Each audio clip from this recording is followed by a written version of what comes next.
Most amateur historians have heard Voltaire's famous phrase, "Neither holy, nor Roman, nor an empire." And while the historical accuracy of this quote may be called into question, it is an interesting thought experiment to consider the specifics of the historical oddity known as the Holy Roman Empire, or HRE. Starting with the name itself, there are three main parts to the consistency of the concept: Holy, Roman, and Imperial.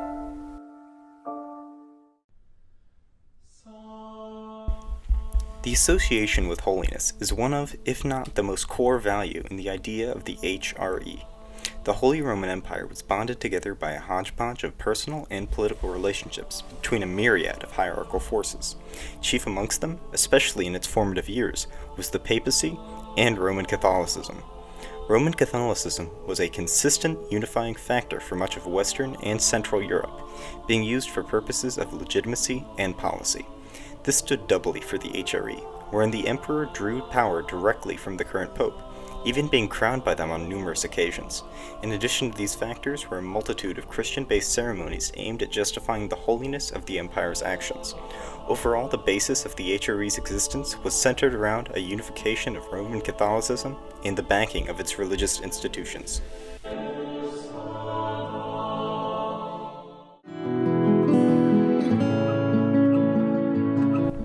The point of association with Rome and Roman culture is a little more abstract.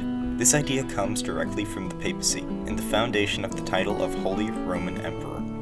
The most powerful forces on the European continent were given this title out of respect, self-interest, and general political chicanery. While very few emperors legitimately controlled the city of Rome itself, their power was reinforced by the papacy in Rome. However, any relation to the former Roman Empire, or even the Byzantine Empire, was sparse, with little cultural relation coming from the Germanic majority contained within the empire. In a roundabout way, the HRE was partially Roman, but the title was more of an honorific, given for historical legitimacy.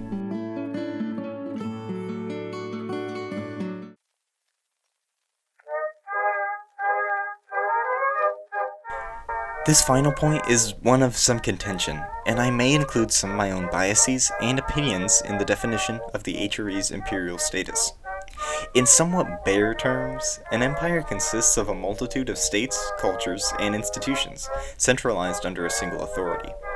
Through this definition, I would say that for a certain period, the HRE could qualify as an imperial state. Though the empire had very limited political unity, a stagnant political association, and an inability to react to changing circumstances, they still had some political unity and a political association. The HRE boiled down to more of a defensive contract between state and emperor in exchange for political and economic concessions. In the typical way of similar feudal contracts, this allowed for the HRE to stand as a force to be reckoned with throughout the Middle Ages, but led to difficulty with the continental shift from decentralized feudalism to a more modern, centralized state. Was the HRE an empire? Well, at one point, but just like the Roman and Byzantine empires, the title can only be justified for so long. In the end, perception of an empire comes both from within and without. A state can only reasonably claim to be an empire if their neighbors recognize their power, and their people still feel an attachment to the concept of empire.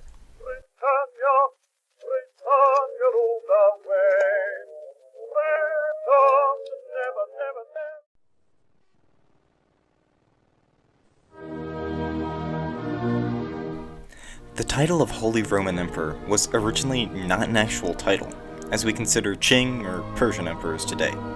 Its origins were found in the political mess of the late 8th century, centered around the Frankish Empire under Charlemagne, Pope Leo III, and Byzantine politics under Empress Irene. At the time, Charlemagne had marched his way through the majority of Western Europe to create a formidable empire of his own. This left him in the perfect position to run to for Leo III when hostile Roman nobles sent him fleeing across the Alps. Charlemagne aided the Pope and eventually set out for Rome to mend the disturbances in the church. During his stay, Charlemagne's son was supposed to be consecrated as king, but Leo III had a surprise for him. Without his knowledge, Charlemagne was suddenly proclaimed Augustus and Emperor of the Romans. This coronation was a nightmare for Charlemagne and left him steaming at Pope Leo III, who must have been regretting his sudden decision. The Pope had no right to proclaim him emperor, and this made the other great European empire, the Byzantines, view him as a usurper. After all, they were still Eastern Rome. Charlemagne hoped to remedy this by offering marriage to Empress Irene, who, coincidentally, was also viewed by the Byzantines as a usurper. While this may have been an Iberian wedding of monumental power and monumental instability, it was not meant to be, and Irene was executed promptly. Overall, Pope Leo's rash action bloomed into a lovely political crisis between East and West, leading to a further divide between the two. This became the first iteration of the idea of the Western Roman Emperor in the medieval period via papal authority, becoming the backbone for the Holy Roman Empire.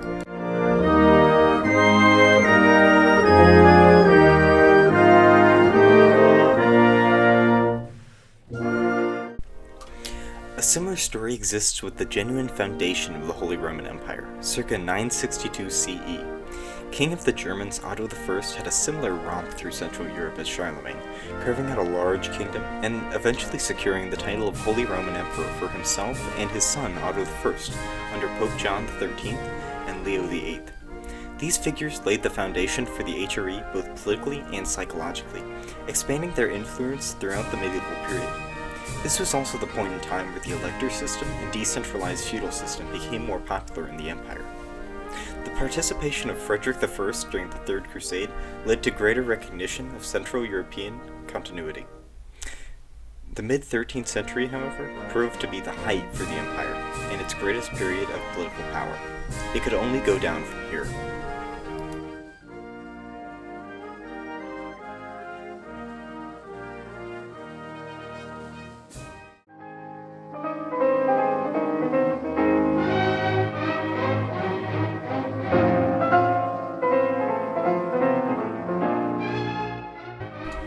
Entering the modern era, the HRE's strengths of political decentralization and religious unity turned against them in a couple violent centuries. The issues which lurked behind the scenes for the entirety of the HRE's existence were infighting and detachment between personal interests and what could be said to be for the greater good of the empire. These problems were suppressed in the medieval period, but came to the forefront in the modern era. This correlates with multiple factors, but chief amongst them was the solidification of the modern nation-state.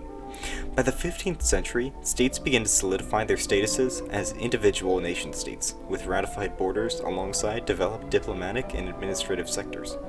This only exacerbated tensions within the HRE, with princes vying for individual power and attempting to undermine the emperorship. It didn't help that the emperorship itself had fallen into stagnant complacency under a single family, the Habsburgs. Through a combination of diplomatic maneuvering, individual power, and questionable legality, the Austrian Habsburgs ruled as emperors from 1440 to 1806 CE. This undermined the electoral power balance which tempered infighting in the empire, while also bringing personal rivalries to diplomatic foreground. The HRE's religious unity became their most accentuated destruction in the Protestant Reformation and its eventual branches. While the Protestant Reformation is an extremely complicated matter, it had a very simple effect on the HRE, creating additional division.